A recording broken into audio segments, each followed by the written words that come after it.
નમસ્કાર મિત્રો, આજના આ વિડીયોમાં ટાટ માધ્યમિક ગ્રાન્ટેડ જેની શાળા પસંદગીની પ્રક્રિયા આજ રોજ તારીખ 9/7/2025થી શાળા પસંદગીની પ્રક્રિયા શરૂ થઈ ગઈ છે। આને પહેલાં જે માધ્યમિક વિભાગ સરકારીની જે ભરતી પ્રક્રિયા હતી એ પસંદગીની પ્રક્રિયા પૂર્ણ થઈ છે। ત્યારબાદ આ જે ગ્રાન્ટેડની પસંદગીની પ્રક્રિયા ચાલુ થઈ છે એમાં કેટલીક મહત્ત્વની બાબતો, અગત્યની બાબતો વિશે ખાસ ધ્યાન આપીને સમજી લેજો। બરાબર, ઉચ્ચતર માધ્યમિકમાં ઘણા બધા મિત્રોએ ભૂલ કરી છે અને એ લોકો જ્યારે શાળા ફાળવણી થઈ અને જ્યારે શાળા જે જિલ્લા કેમ્પમાં ગયા ત્યારે ઘણા બધા મિત્રોના મોઢે સાંભળ્યું છે કે પસંદગી વખતે આ ભૂલ થઈ જેના કારણે અમને આટલું દૂર મળ્યું। તો આવી બધી જે વાતો છે એને ખાસ ધ્યાન આપજો। તમને 5 દિવસ મળ્યા છે, 9, 10, 11, 12 ને 13 તારીખ સુધી તમે રાત્રિના 12 વાગ્યા સુધી શાળા પસંદ કરી શકો છો। હવે સૌથી પહેલાં 9 તારીખથી 13 તારીખ સુધી તમારે શાળાઓ પસંદ કરવાની છે। શાળા પસંદગીમાં જે ધ્યાનમાં રાખવાની બાબતો છે એ ખૂબ અગત્યની બાબતો છે, એને ખાસ ધ્યાન આપીને સમજજો। બીજી કેટલીક સૂચનાઓ છે એ સૂચનાઓ અંદર લખેલી છે એટલે એ સૂચનાઓ વિશે હું કશું વાત કરતો નથી। હવે પહેલું તો એ કે તમે જે તમારા આજુબાજુના જિલ્લાની તમને જે પણ જિલ્લાની શાળાઓ વિશે જાણ હોય એને અગ્રતા ક્રમ આપી દેજો। જે શાળાઓ વિશે ખબર નથી કેટલી દૂર છે શું છે તો તમે એના વિશે પહેલાં તો કેટલા કિલોમીટર દૂર છે તમારા ઘરથી, બરાબર, ગૂગલ મેપમાં જઈને એ શાળાઓ આખા જિલ્લાની તમે ગોઠવી હોય તો એ બધી જોઈ લેવાની, બરાબર। કેટલીક શાળાઓ તમારા જિલ્લાથી નજીક હશે, કેટલીક એ જ જિલ્લાની શાળાઓ તમારા જિલ્લાથી તમારા જે લોકેશન હશે તમારું ત્યાંથી દૂર હશે, એટલે ગૂગલ મેપ્સનો સહારો લઈને તમે જે આ કિલોમીટરનો એક અંદાજો છે એ મેળવી શકો છો। બીજી વસ્તુ, ઘણી બધી શાળાઓનું યુટ્યુબ પર કાં તો ગૂગલ પર વિડીયો પણ મુકાતા હોય છે એટલે એક સ્કૂલો વિશે સર્ચ કરી શકો છો, બરાબર। આમાં સમય વધારે લાગી શકે છે પણ ખૂબ સારી રીતે પસંદગી કરવી હોય તો આવું પણ એક કામ કરી શકો છો।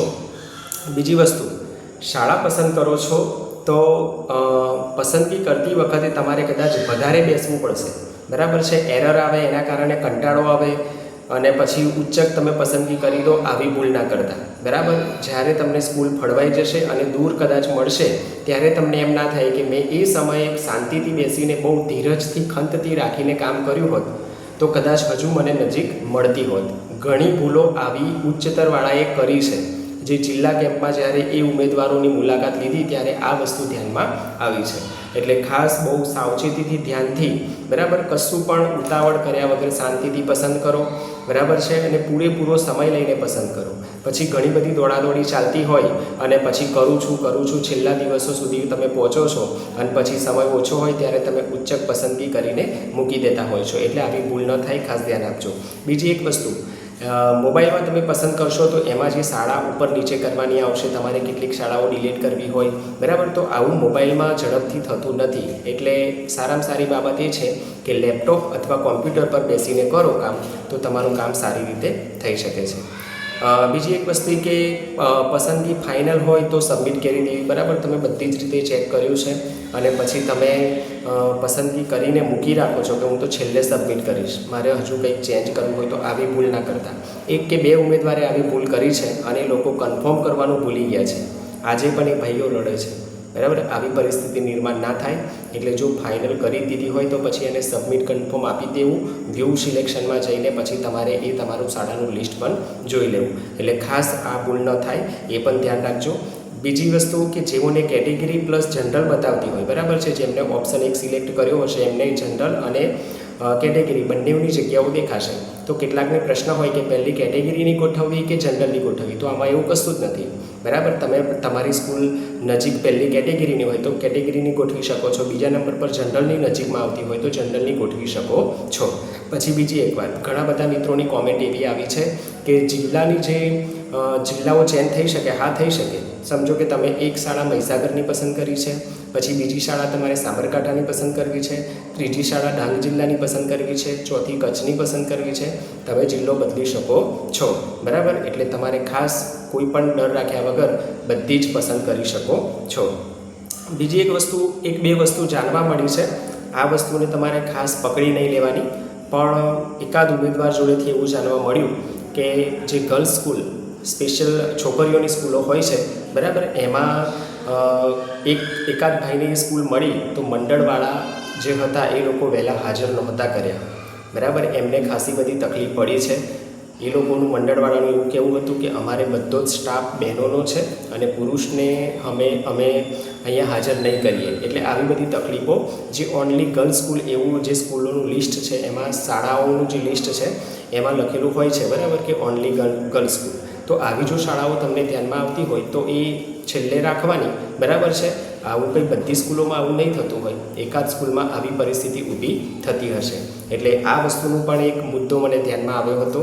એટલે આને તમારે આ જે માહિતી આપું છું આ ગર્લ્સ સ્કૂલ વિશેની, બરાબર, એટલે એને તમારે સત્ય નહીં માની લેવાની, પણ એકાદ ભાઈને એકાદ સ્કૂલમાં આવી તકલીફ પડી છે, બધી સ્કૂલોમાં આવું હોય નહીં.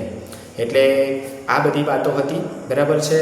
જિલ્લાની ખાસ કોમેન્ટો આવી છે કે તમે જિલ્લાઓ બદલી શકો છો, તમે ગ્રુપમાં કોઈ કોન્ટેક હોય, બરાબર, તો પણ પૂછી શકો છો. એ ગ્રુપ દાખલા તરીકે તમે ગ્રુપમાં મેસેજ નાખી શકો કે સુરત જિલ્લાનું કોણ છે, બરાબર છે, અથવા વલસાડ જિલ્લાનું કોણ છે, કચ્છ જિલ્લાનું કોણ છે, બરાબર. અને જે પણ ભાઈ ઓપ્શન આપે, તમને જવાબ આપે, તો તમે એ ભાઈના કોન્ટેક નંબર પર ફોન કરીને પૂછી શકો છો અને એને તમારા જિલ્લાની આજુબાજુની જેટલી પણ માહિતી હોય તો આવી રીતે એકબીજાને તમે આપ-લે કરી શકો છો. શાળાઓ તો બધી પસંદ કરવાની જ છે, પણ જે અગત્યનો ક્રમ જે આપવાનો છે આપણે, બરાબર, એ ક્રમ તમે આપવામાં આ રીતે સરળતા રહેશે. એટલે આવી એકબીજાને તમે મદદ કરીને પણ સારી રીતે સ્કૂલો ગોઠવી શકો છો. તો મિત્રો, ખૂબ જ સારી રીતે સ્કૂલો ગોઠવો, બરાબર છે. ડર રાખ્યા વગર, ઉતાવળ કર્યા વગર બિલકુલ શાંતિથી સ્કૂલ ગોઠવો, પૂરેપૂરી મહેનત કરીને ગોઠવો, સારું પરિણામ મળશે જ, બરાબર છે.